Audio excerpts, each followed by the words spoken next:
Welcome back, everybody, and thanks for checking into McNulty's Book Corral. Today I have a roundup of books by George Alfred Henty. G.A. Henty, who is a writer that I encountered by accident many years ago.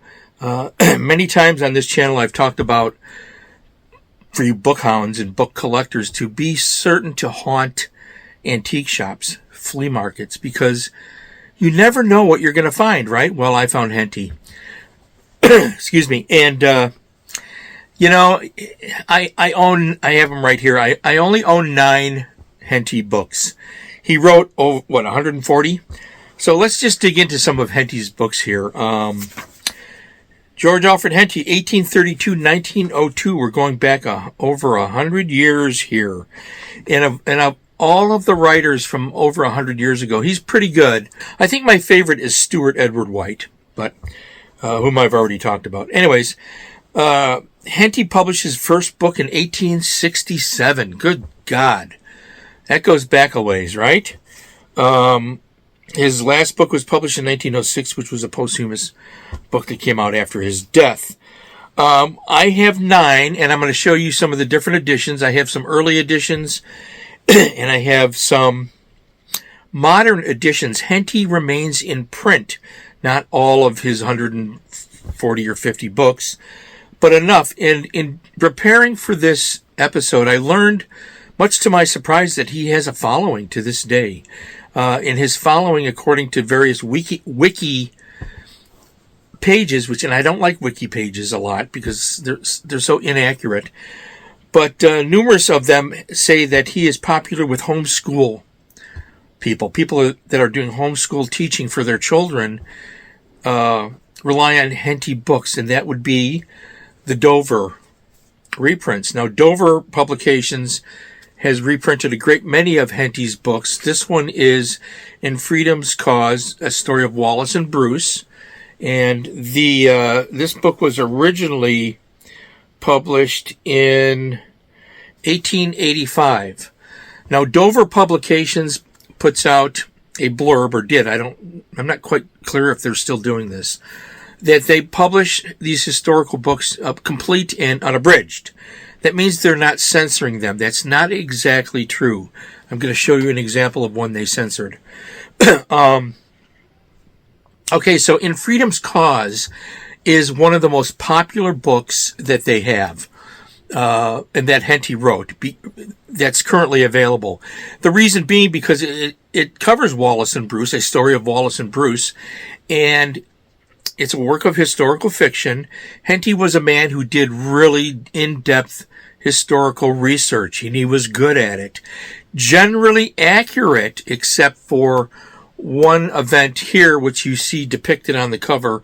Wallace and Bruce never met. They never conspired together.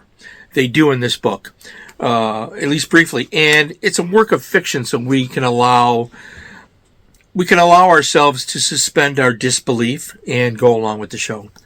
Nothing wrong with that. Henty is a remarkably skilled writer for the period.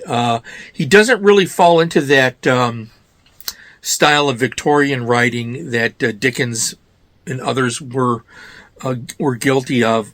He just basically kept it simple storytelling, but with a extended vocabulary. This man was highly intelligent. So if you have a homeschool child, age of 12, that can read a book like this and get through it, you have a bright mind, because this is a book most high school graduates would not be able to get to. Getting back to a previous statement that I brought up on this channel, where the American Library Association is estimating that there are 90 million plus readers in the United States who cannot read above a 3rd grade level, predominantly among males. So if you have young readers who can get into Henty, this is great. That means you have a beautiful mind in front of you, and nurture those minds. I was pleased and surprised to discover that Henty is being promoted to homeschoolers. in those families, by Dover when they were doing this. Again, I'm not clear if Dover's still doing this. Somebody told me that they're still in business, but they're not putting out new books. Don't know. If anybody knows, let me know. All right, so Dover does this, and this is really a good book, even though, they didn't conspire. I've read extensively nonfiction about Wallace and Bruce, and I visited the Dunfermline Abbey. I went to the crypt of the grave of Robert the Bruce, where most of his body is, which is beneath the pulpit of the active abbey. And, so I'm involved in the history of this, and I'm not aware of any meeting. But I forgive Henty for that. All right, another popular one from Dover is The Boy Knight, A Tale of the Crusades. This is also a really good book. I actually think this is better than the other one. So I need to clarify this. Henty had a market that he actively encouraged, and that was the market of young boys, not young girls. He was marketing the male audience, and his books were for them, for young lads, and he has an introductions in some of his books to those, speaking to them about the book that you're reading. So he had an active following. Henty was a superstar in his lifetime, a literary superstar who is remarkably not forgotten. All right, Heart of the Rockies. When was A Boy Knight? I'm sorry. A Boy Knight was published in 1882. In the Heart of the Rockies, an adventure on the Colorado River. He goes all over the map, by the way. He goes to the United States. He goes to every continent out there, doing his research. In Heart of the Rockies was 1894. I enjoyed this one, too. I've enjoyed them all, but there's a couple I thought were just so-so. Really good book. So this is going to tie into what I'm going to say at the end about his treatment of ethnic groups. He's been criticized for being a racist in modern times, in the last year, by various prominent people who don't really know what they're talking about. I'm going to cover that at the end. I want to talk about the books first. So we have the Dover. This is the last Dover that I have. So Dover has other Henty books out there. Then there is a sequence of books by Robinson Books, and this is the only one I have. A Knight of the White Cross, which was 1896. And these are beautiful hardcover editions. These will cost you some money. They have numerous of these on the market. Most of these do include the original illustrations. And these are throughout the book, with a new typeset though. This is really good too. I mean, really, with 12 illustrations by Ralph Peacock and a plan. There's a map. So Robinson Books is a division of Althouse Press and the Oregon Institute of Science and Medicine. These are really nice editions to have if you want to put out for some nice collector's items. The covers are okay, but they're just beautifully done books. Good binding, good acid-free paper. These books will last. This is a really good book. I enjoyed this as well. So let me just start setting them over here. I only have 9 of these. He published 140. All right, so here's the Young Carthaginian from. This is an early. Look at this side here. This is the Young Carthaginian. It was 1887. This one was okay. I thought it was okay. Again, in these books with the originals, you always have illustrations. Not all of the reprints have all of the illustrations. His preface into this, when I was a boy at school, I remember rightly, blah, blah, blah. He's speaking to his audience. He does this quite a lot in some of his books. So he knew what his audience was. He was a superstar. Now, here's one that I think was influential to a couple of writers you're familiar with. This is The Young Midshipman, which was 1900. Do you think C.S. Forrester read this book? When you read it, yeah, this was highly influential. Alexander Kent and others, The Young Midshipman is the first chapter. So this is 1900. This is just a few years before he died. This one's not quite as long. I enjoyed this. I love sea stories, so I love C.S. Forester, Alexander Kent, Patrick O'Brien. We're talking about some of the best literature ever.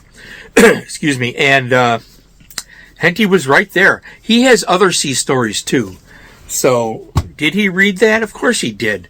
Of course, Patrick O'Brien was familiar with it.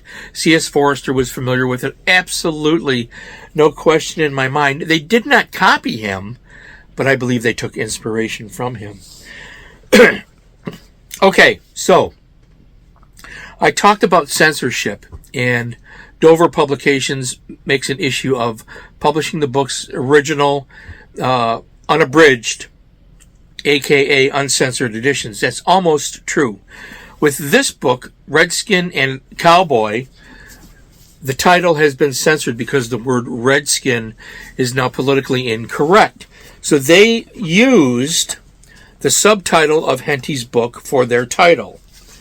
And the subtitle is A Tale of the Western Plains, and that's how you'll find it on Amazon as published by Dover Publications. I haven't bought it to see if there's any other censorship in here. I'm not aware that there is. There shouldn't be in the ones that I have. This was a good book. So 1902. This is the American edition, by the way. So Redskin and Cowboy was originally published in 1892. So this is the American reprint. How does he treat Native Americans? I'm going to come to the ethnic allegations of racism in a moment. I just want to show you the books first. And it's a topic that needs to be brought up. And what was this? The Cornet of Horse. This was fairly interesting to me. The Cornet of Horse was published in 1881. And what do I have here? I have a A.L. Burt publisher, so this is a American reprint, probably from the 1920s or the teens. It was good. I enjoy the in-depth history that he puts into it. He's really good at that. The characterizations are stereotypical. The young boys are all smart and young and well-meaning. You really can't differentiate between them. In any of the books. Change the name, it's just the same kid, but with some differences, some societal differences, but pretty good. My last one I want to show you is By Right of Conquest, which was 1891, and I have the A.L. Burt New York publisher, and this is subtitled With Cortez in Mexico. This one has a preface, and he speaks directly to his audience. He begins, "My dear lads, the conquest of Mexico, an extensive empire with a numerous and warlike population by a mere handful of Spaniards, is one of the romances of history." He's speaking directly to the young boys that coveted his books. He was a superstar in publishing. He was a superstar writer in the last half of the 1800s and the early part of the 1900s, and continuing after his death. Let's talk about allegations of racism with these books. With history, Henty was born and raised in the United Kingdom in England. And anybody born and raised at that point in history there or in the United States, the majority of the people would have been raised believing that the white Christian population was superior to all others. That's just a fact of life. That's just the way they were raised to believe that. When you use the phrase racism, the implication is that there's harm being done. Especially here in the United States, where we have the Ku Klux Klan and white supremacist organizations left and right, even today in our government, etc. So it's misleading. The better way to express it, I think, is to say he demonstrated prejudicial stereotypes about various ethnic groups, and that would be accurate. He never did any harm to any black people or Asians or whatever. Henty didn't do that. Theodore Roosevelt, who also held unfortunate views about race relations. He never harmed people either. Margaret Mitchell, who wrote Gone with the Wind and was raised in the South, and does demonstrate those racial societal tendencies in the book, which is actually a better book than people give it credit for. She probably held those views as well, but I'm not aware that she publicly expressed it. I think quite the opposite. I think she backpedaled a little bit on that. So, saying somebody's a racist has an implication of doing harm. Technically, that's not the definition, but that's the implication of the use of the word. So I'm saying a better way is to say prejudiced. Was Henty prejudiced? Yes, but he doesn't really demonstrate it. In the 9 books that I've had, he's in this book and the others, he treats the Native Americans, he refers to them as Indians, he treats them quite well. Stereotypes? Sure. The stereotypes would be uneducated people and an uneducated class of people. He does this with the black community. He refers to them as Negroes. That's not a racist statement. That was acceptable for many years. And I have black friends today who refer to themselves in terms far less, well, not flattering terms themselves. They use it to describe themselves, so it's a mixed up, crazy world when it comes to this political correctness, which in some cases is pure bullshit. In some cases it does have a basis where we need to understand it and stand in opposition to it. Racism is obviously wrong. Stereotypical writing can lend itself to criticism as well. But we're going back 100 years, and this was accepted behavior. There's nothing in the 9 books I read that's racist. Stereotypical? Yes, but not racist. So there you have George Alfred Henty, an author that I encountered in an antique shop. I pick up a book. I thought that looks interesting for $10. And I thought, well, I'll buy more. And over the years, I've accumulated 9. I won't be buying any more. When I was in Edinburgh last year, I came across in Edinburgh some really good first UK editions of Henty novels. These beautiful hardbacks, and they were 150 pounds. 1 or 2 were 200 pounds because they were really nice editions. And of course, I didn't buy them because I don't really need any more. I have my 9. I'm content. But he's worth reading. Again, I was surprised to learn that he's part of the culture of homeschool teaching, that people use his books for reference. I think that's impressive if you have young readers that can read Henty. So there you go. An interesting author from the past. Thank you so very much for checking in. More to come in the future. I'm trying to do 1 episode a month. Sorry about my raspy voice today. I've had a bit of a cold.